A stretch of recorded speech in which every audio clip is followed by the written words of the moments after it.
কাঁচা টমেটো দিয়ে বাঘা শোলের তেল ঝাল আর সঙ্গে ময়দা রেসিপিটা। এবারে এটা তুমি খেয়ে বলবে কেমন হয়েছে। এতক্ষণ তো বলছিলে। খাও দাদু। কাকিমা আগে তোমাকে মাছ দিলাম, খুব বড় ময়দা রান্না।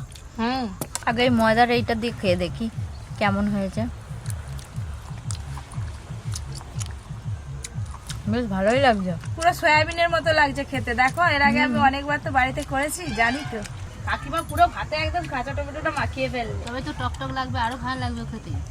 মাছটা সুন্দর স্বাদ। মাছটা এত বড় ছিল, মাংসের মতো একদম কোষ ছেড়ে যাচ্ছে। এই দেখো,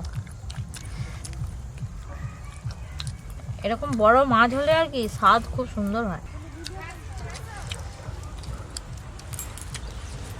কাকিমা একদম